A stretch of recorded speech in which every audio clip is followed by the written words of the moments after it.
What's up, you guys? It's Dorothy and welcome back to my channel. In today's video we're going to pick out our next children's book to read, so let's pick it out and see what we are going to read today. Okay, we're reading Last Stop on Market Street. I don't exactly know where this book is, but we are gonna... Oh, here it is. I found it. Last Stop on Market Street. If I can open it. CJ pushed through the church doors, skipped down the steps. The outside air smelled like freedom, but it also smelled like rain, which freckled CJ's shirt and dripped down his nose. He ducked under his Nana's umbrella, saying, "How come we gotta wait for the bus and all this wet? Trees get thirsty too," his Nana told him. "Don't you see that big one drinking through a straw?" CJ looked for a long time, but never saw a straw. From the bus stop, he watched water pool on flower petals, watched rain patter against the windshield of nearby cars. His friend Colby climbed in, gave CJ a wave, and drove off with his dad. "Nana, how come we don't got a car?" "Boy, what do we need a car for? We got a bus that breathes fire, and old Mr. Dennis who always has a trick for you." The bus creaked to a stop in front of them. It sighed and sagged, and the door swung open.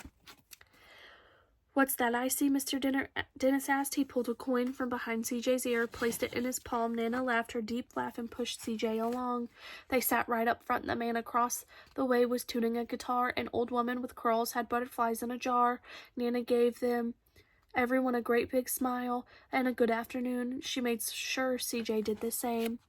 The bus lurched forward and stopped, lurched forward and stopped. Nana hummed as she knit.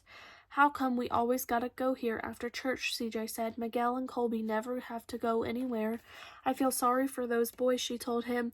"They'll never get a chance to meet Bobo or the Sunglass Man. And I hear Trixie got herself a brand new hat." CJ stared out the window, feeling sorry for himself. He watched cars zip by on either side, watched a group of boys hop curbs on bikes.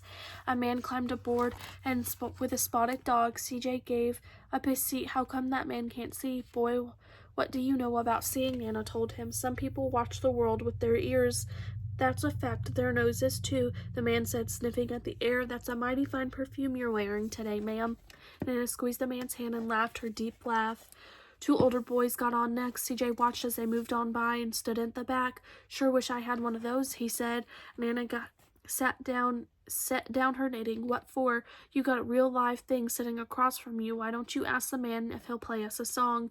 CJ didn't have to. The guitar player was already plucking strings and beginning to sing. To feel the magic of music, the blind man whispered, "I like to close my eyes." Nana closed hers too. So did CJ and the spotted dog. And in the darkness, the rhythm lifted CJ out of the bus, out of the busy city. He saw sunset colors swirling over crashing waves, saw a family of hawks slicing through the sky, saw the old woman's butterflies dancing free in the light of the moon. CJ's chest grew full, and he was lost in the sound, and the sound gave him feeling of magic. The song ended, and CJ opened his eyes. Everyone on the bus clapped, even the boys in the back, and in a glance at the coin in CJ's palm, CJ dropped it in the man's hat.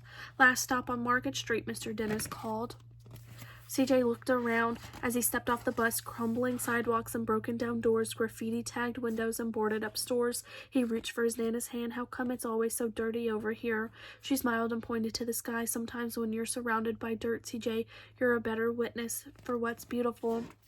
CJ saw the perfect rainbow arching over the soup kitchen. He wondered how his Nana always found beautiful where he never even thought to look. He looked all around them again, at the bus rounding the corner out of sight, and the broken street lamp still lit up bright, and the stray cat shadows moving across the wall. When he spotted their familiar faces in the window, he said, "I'm glad we came."